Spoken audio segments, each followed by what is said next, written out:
Hey guys, so um, today's little video is basically going to be me selling my book.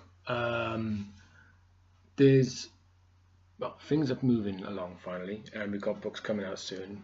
First of all, we've got the Life of Evans, which is due back from the printers any day now, which means it'll be shipped out to all you guys who've bought it. So fantastic.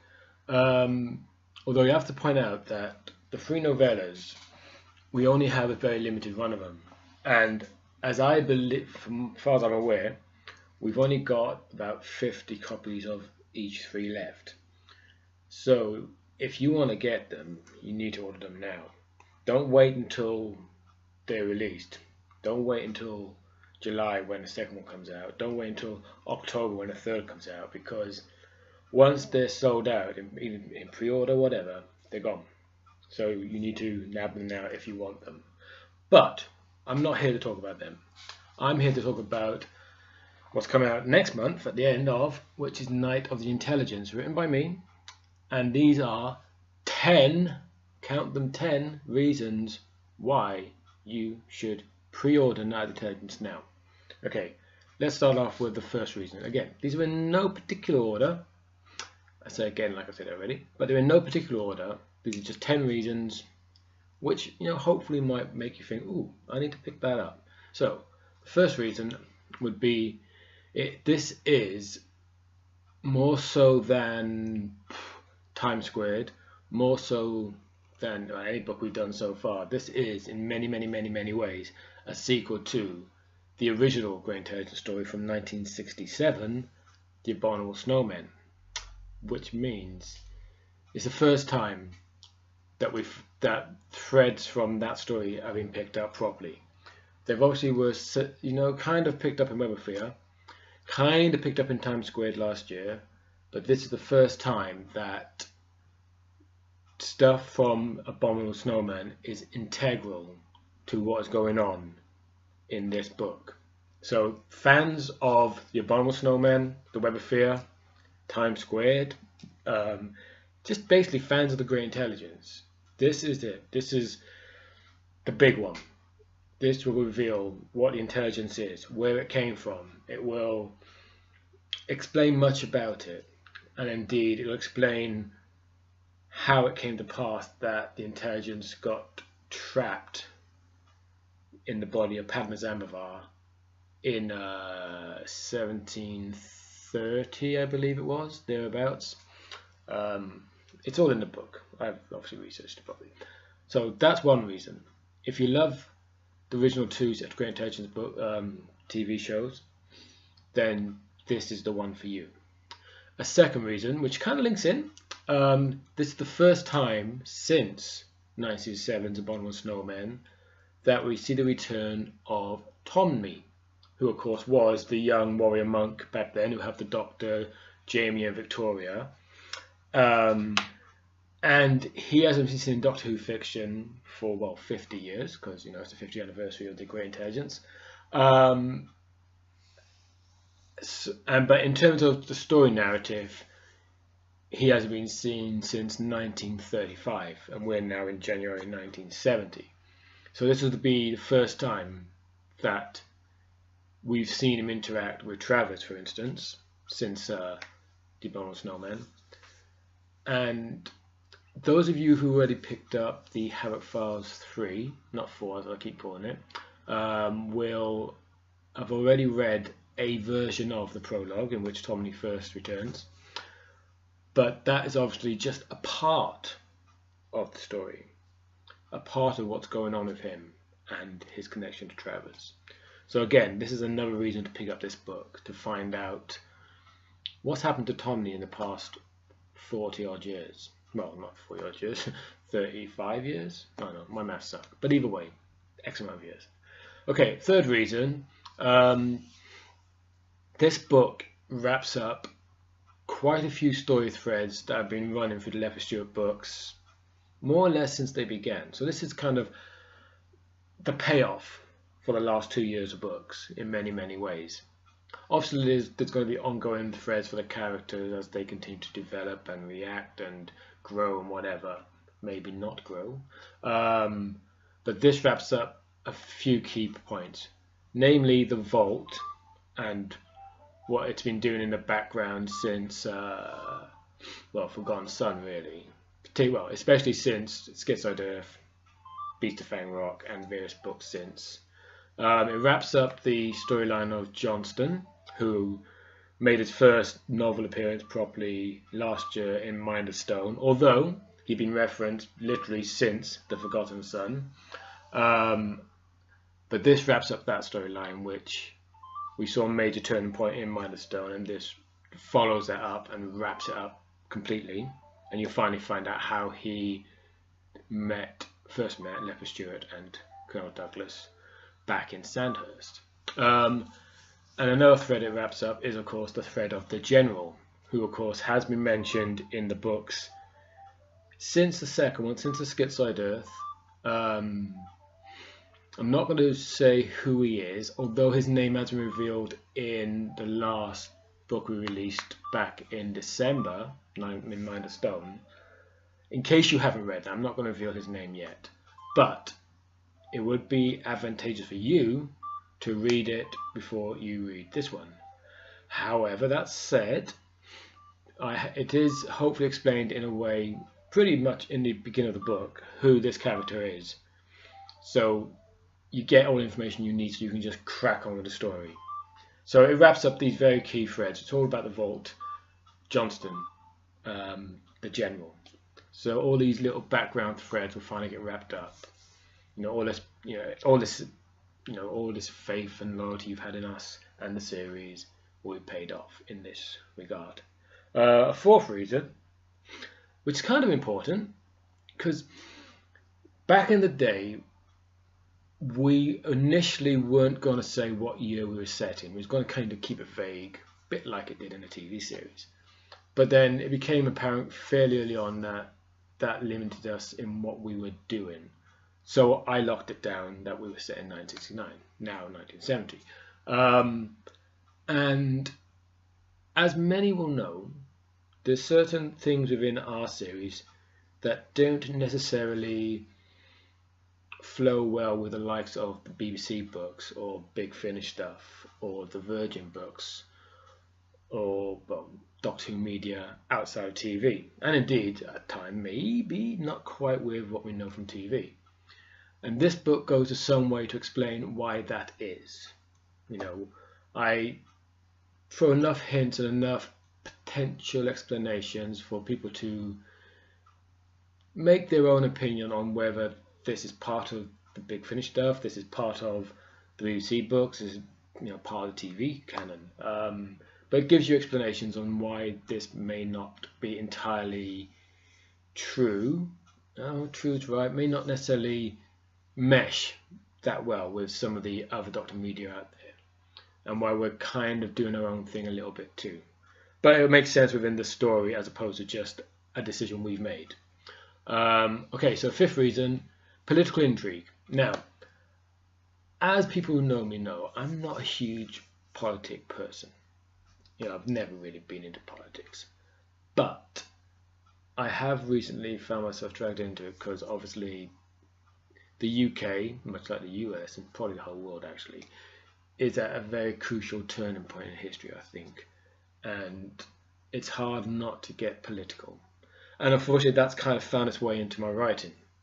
Which is fine because, as I realised yesterday, totally unintentionally of course, because I didn't know this was coming, but we're now in a year where we've got a general election coming up, which obviously I did not know was coming. But in a nice bit of serendipity, a nice happy accident, United Intelligence is also set in a year in which a general election was forthcoming, 1970. So there's a nice unintentional parallel with the real world as it is right now. So there's a nice way to get in. It may not that I'm necessarily telling you how to vote or what to do, but there may be enough in this story that might inspire you to think, well, actually, maybe I do need to step up and say, this is my point, this is where I'm going to vote, because we all have a part to play in the development of the future. So, it's becoming a bit serious, sorry. Okay, on to other. The sixth reason is a big revelation about one of our semi-regular characters. It's something that's, again, it's been there since day one, bubbling in the background, never been drawn attention to. And even in this book, although it draws attention to this character point,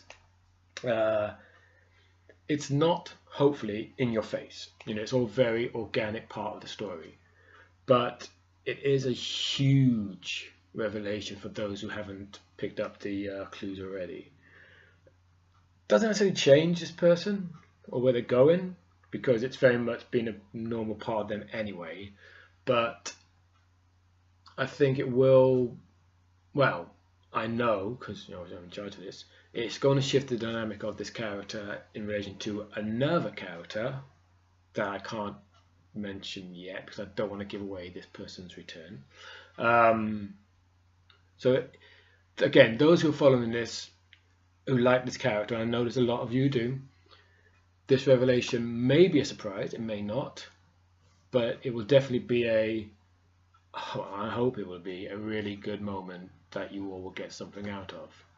So the seventh reason, this features the return of Owen, Lefty Stewart's nephew, who again has been here since book one and has become quite popular among the readers and indeed the writers, because he returned twice last year, and both of the people who wrote for him really enjoyed him. And I love Owen. Obviously I create Owen. I like, because Owen is very much, he's our character, he's a young character, he's 19 or 18, and he's very much part of the culture of the late 60s, early 70s. So he's our window into the counterculture, into the saturation of Eastern mysticism within the Western society, the pop culture, the drug culture, all these things. He's our window into this, our doorway, if you like, I suppose, more accurate. And he's been very popular. So he's coming back, and indeed he's on the cover. And that's exciting, because I do love Ryan Owen. He's very alive, he really helps propel the story. And this is very much his story. In as much as it's about the Brigadier, and much about the intelligence, because all linked, as you know. Okay, so the eighth reason to buy it, it's the return of Professor Travers. Now, oddly enough, although Travers is one of our licensed characters, he's not been in the series a great deal, because it became evident early on, he's a very old man, and there's only so much you can do with a man in his 70s who's he's quite frail in an action series. There's only so much you can do. So we kind of left him in the background. I created a plan of how to develop him, what to do with him. So it's been seeded, and it's been going on, his ill health and concern over his mental health. And this book finally, with his return, as again, those of you who've read Havoc 3 will know he returns, he goes to Tibet to try and sort his head out a bit.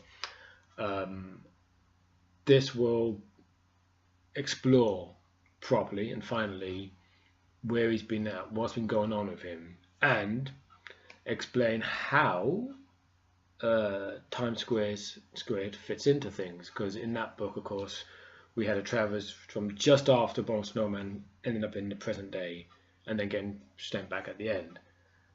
But of course, Travers has never mentioned this, and this will explain why, as well as linking in too, in a very subtle way, so I'm not going to tell you how, but you'll spot it later once you've read have a book, into the Travers and Wells series. So there's links, there's loads of ways. Those who are enjoying the entire series, is definitely good to get. Those who are going to buy Travers and Wells, this is a nice payoff for that without you even realising it. Well, you know it now, but you won't know how or why until you've read the whole lot. Okay, what else? Number 9. This is a very personal story for Lefty Stewart. Again, because that's, when I'm writing, I like to get to the heart of the people in the story. As much as this is definitely Owen's book, it's a very personal story for Lefty Stewart, because again, it's following up the thread of his family that initially began in Forgotten Son, as being touched upon since, his ever expanded family that so few people know about.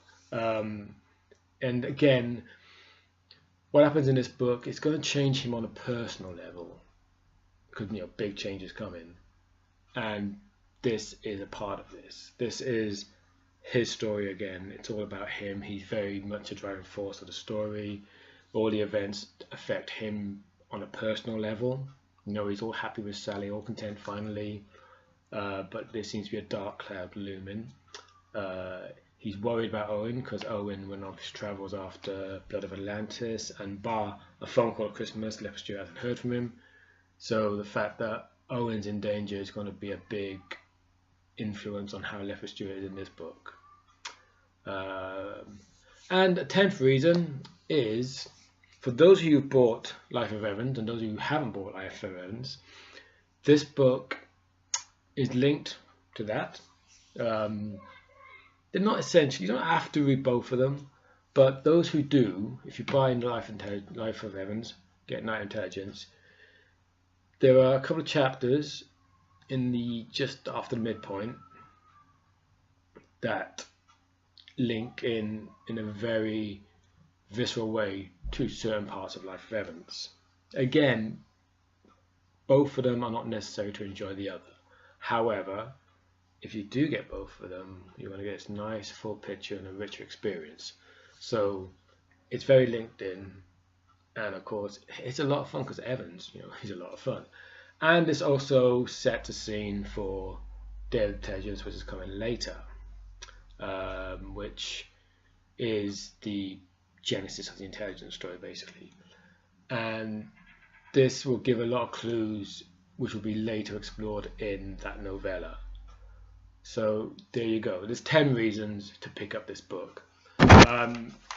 You could just pick it up because you like Leopard Stewart, just like Doctor Who.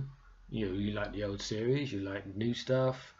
It's worth it. Plus, as I've mentioned once or twice, this year is the 50th anniversary of the Grey Intelligence since it first appeared in The Abominable Snowman. We do have from Candy Jar 3 stories featuring intelligence over the next year, and if all things go well, there'll be a further story from Grey Intelligence, but not from Candy Jar. But we'll get to that later. So this is important. This is good. This is a big story. This is very key in the series. As I say, it wraps up lots of things. It puts to rest a lot of stuff so that we can all move forward. A lot that happens in this book is going to change our characters on a very core level. Leopard Stewart is most certainly going to be changed by this, and absolutely going to be changed by this. Professor Travers, very changed by this. Owen, changed by this.